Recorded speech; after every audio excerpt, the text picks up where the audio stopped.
नमस्कार दर्शक बंधु आज आम सत्यपथरे शुणा बड़ों कथा मानवा को कहुई कहीं आज्ञा बड़ कथा सब मानिया कथा कहीं अनुभूति और अनुभव अनेक थाए। गुरुजन मान सर्वश्रेष्ठ तो कथा मानि चलिए आम ठीक बाट जा अति सुंदर निश्चित रूपे बड़ मान कथा गोटे बढ़िया कथा टी सुमन भाई कहले अनुभूति थाए अनुभव थाए सी किसी जानी थांती आउ उपयुक्त रास्ता बताती किंतु राकेश भाई आजिकल लोक बड़ों कथा मानुचंदी ना खूब कम बास केही केही मानुचंती किंतु अनेक लोक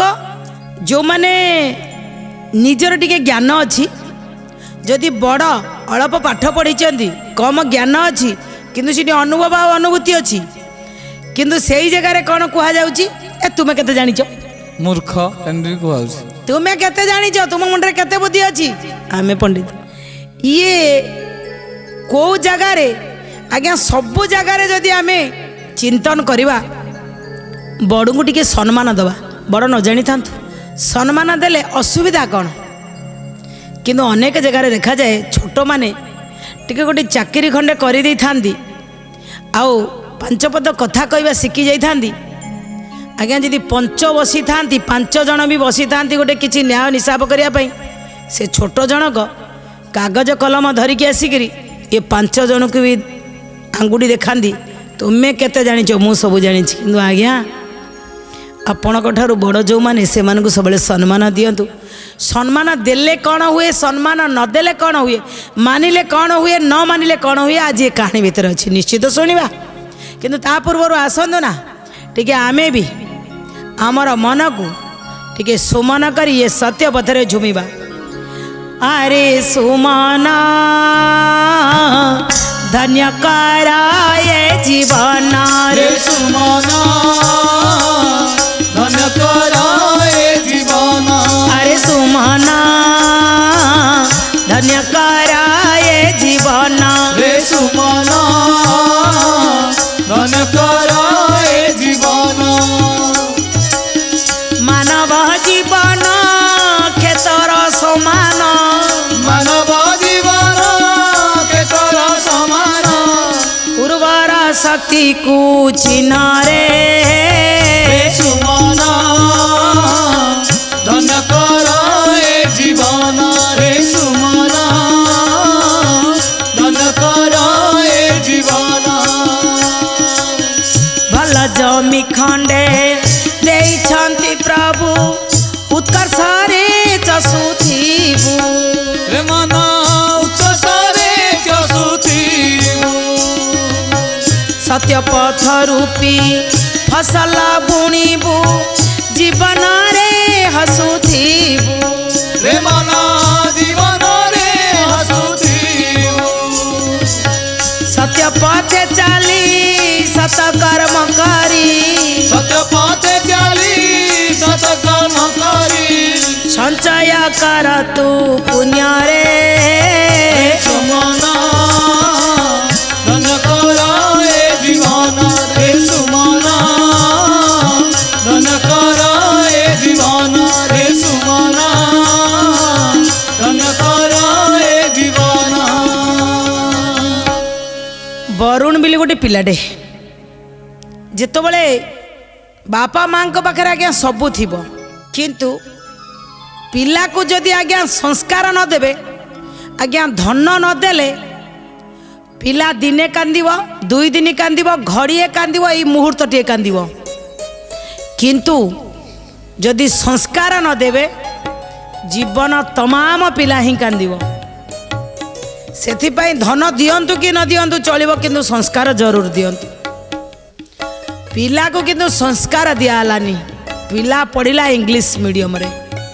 जेतेबेले अधिक ज्ञान हला बापा मध्य चाकरी करिसेंती माटी आज्ञा किंतु पाठ पढ़ी ना कम पाठ पढ़ी पिला जेतेबेले बही रे कोनोसी कथा माँ को आनी कही दिए माँ देखिलु ये कौन लगाई ये कौन लगाई माँ के बापा आखि सीना अच्छी मुँह अंधा मैं जानी ये की पाठ लगाई सब इंग्लिश रे लगाई दर्शक बंधु पिला को प्रथम जनइबा दरकार ठीक अच्छे पिला पढ़ू आपंकर इंग्लीश मीडियम रे किंतु पिला को माँ कौन बापा कौन गुरुजन कौन बड़ को केमिति कथा कहबा केमिति सम्मान देवा एगुड़ा शिखेबा शिष्टाचार और संस्कार पूरा एगुड़ा निश्चित शिखेबा आज्ञा दरकार माँ पाठ न पढ़ू ना माँ तो माँ ना आज्ञा माँ को आज्ञा पाठ पढ़ार किसी आवश्यकता नहीं माँ गोटे ना आज्ञा सी इंजीनियर सी डाक्तर दीटा जाक कम सी ब्रह्मा सी विष्णु सी महेश्वर सी टीचर सी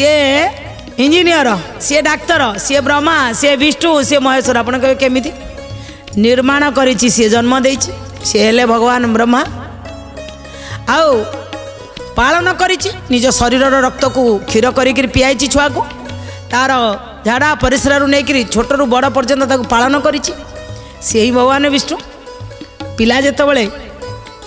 किछि दुष्टामी करिछि अबाट को जाइछि माँ ही मारिकी ताको शासन करिछि शिवंक भली से संहार करती तेणु माँ को मध्य ब्रह्मा विष्णु महेश्वर सहित तुलना करा जाइछि जेमती राकेश भाई कहले टीचर सबु बेले माँ मध्य जेतिकी पाठ पढ़ी दियो पिला को आसुनु पढ़ माँ होची प्रथम शिक्षक घर जदि गोटे परिवार प्रयोगशाला हुए ये प्रयोगशाला रे माँ होची प्रथम टीचर तेणु माँ गोटे टीचर माँ डॉक्टर कौन छुआ देखियो कांदिला माँ को पेट कौन है बोधे आउ ता पाखे स्टेथोस्कोप किछि नहीं किंतु सी आपे आपे भाविबो पेट कौन होची कि कौनटा गोलिकी पियाई देवी इलो कहीं मुंड कौन होची कि माँ सब जानी पारला भलिया आउ इंजीनियर पुओ कौन कर किछि भांगी देला माँ संगे संगे 98 गीत सजाड़ दब सी होची माँ तेणु माँ जेतबेले पाठ पढ़ीनी वरुण धीरे धीरे माँ को लेउटे कहवा आरंभ कला माँ जेतबेले जहाँ कहले वरुण तार उल्टा सुधा जवाब देला धीरे धीरे पुआ आज्ञा बड़ है छोट बेले पुओ किसी कहीदे बाधबनी बड़ है बेले पुओ मध्य से ही आटीच्यूड रहा माँ किंतु अन्य पिला मानू देखी से माने केते माँ को सम्मान दौरान माँ को मानुंट पुओ कौन माँ को मानुनी दर्शक बंधु माँ को एक कथा जमा भल लगिला नहीं सी माँ ना अन्य पिला माने माँ को जिते सम्मान दौरान मो पुओ मते सम्मान दौनी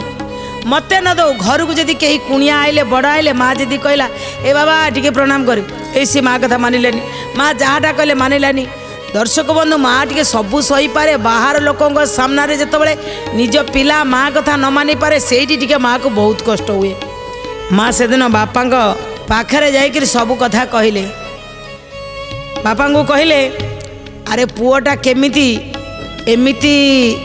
बाट को धीरे धीरे जाऊँ अरे ताको सुपत को आनिया कि नहीं बड़ को सम्मान न दिए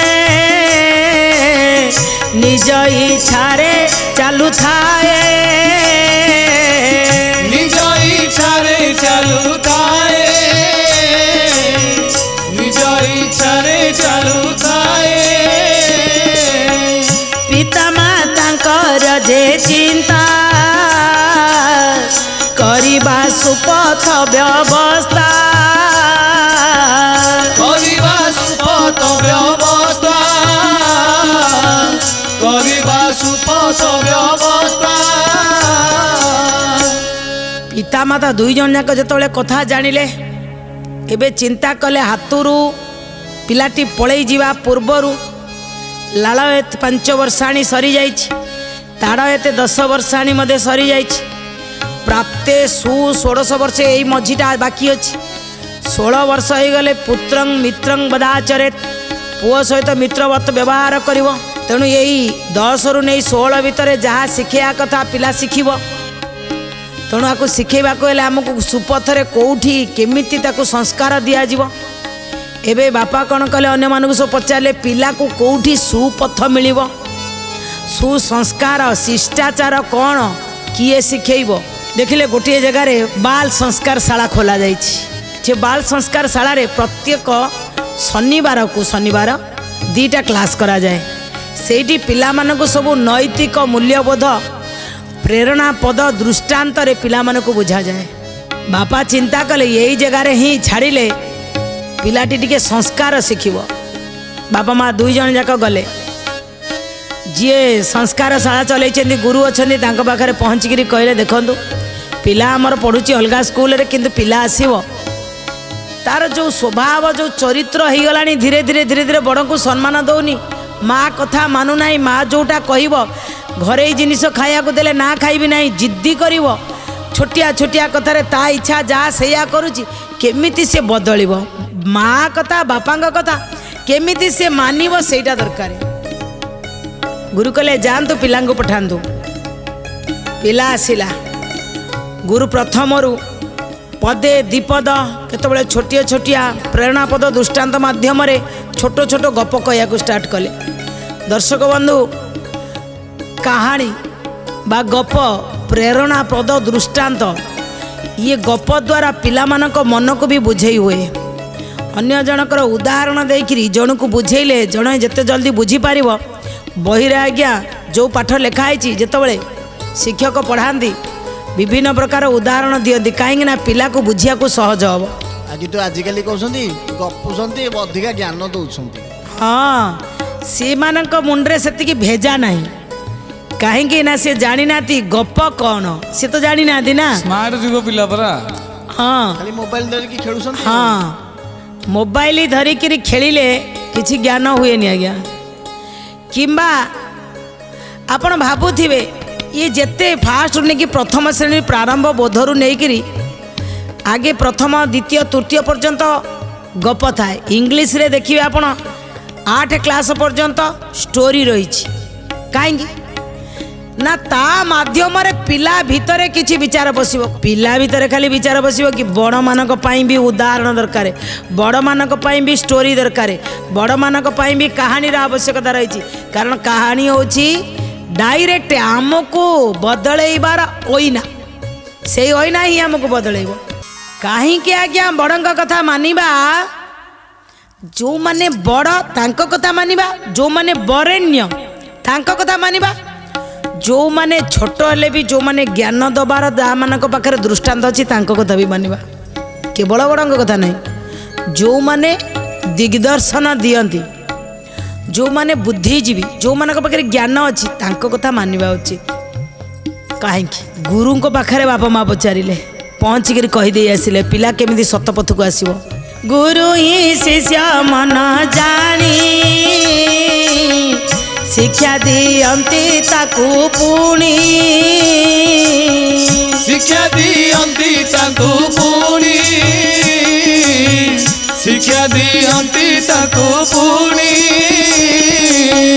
गुरु ही शिष्य मन जानी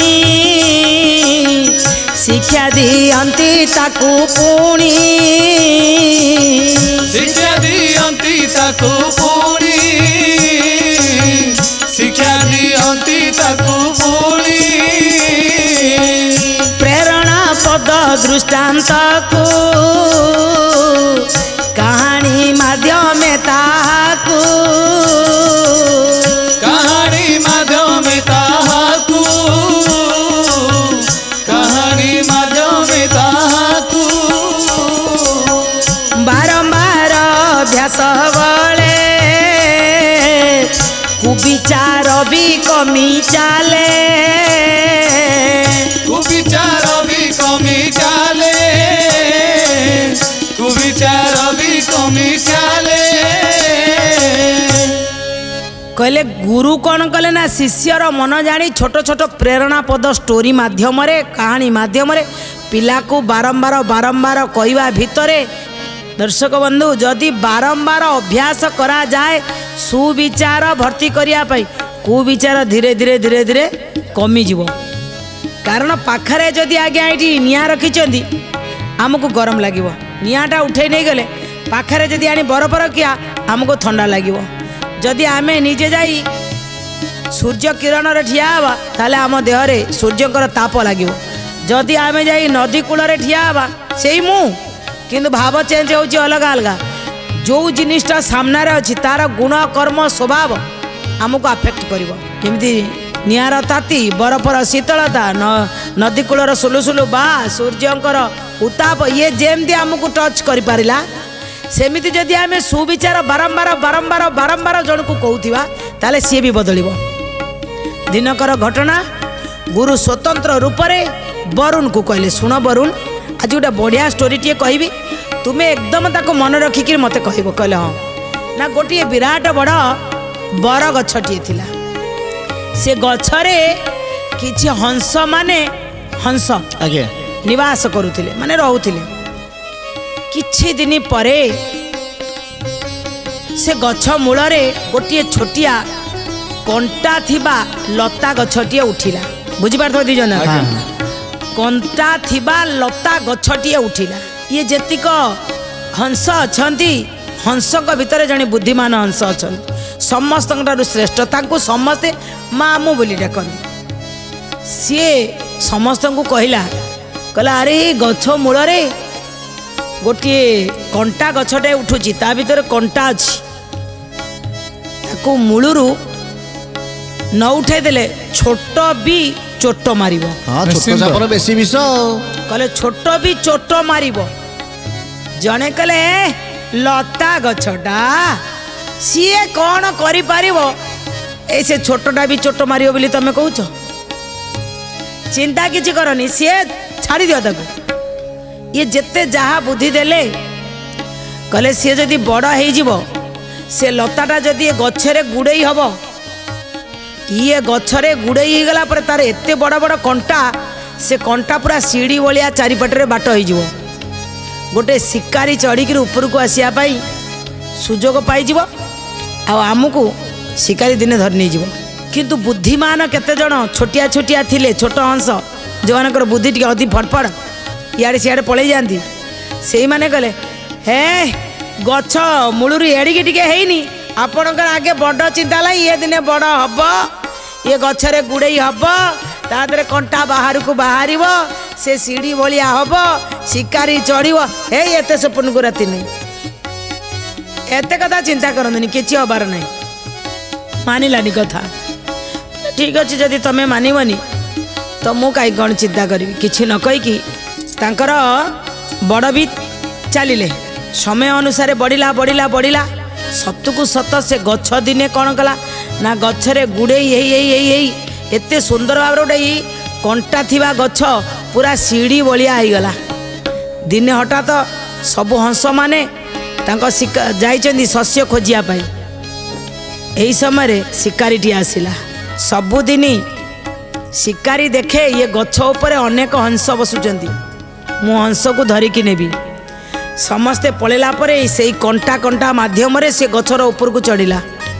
ଚଢ଼ି ସାରିଲା ପରେ ଜାଲ ପୁରା ଗଛ ସାରା ବାନ୍ଧି ଦେଇକରି ପଳେଇଲା। ତଳେ ରଖିଦେଇ ଯାଇଛି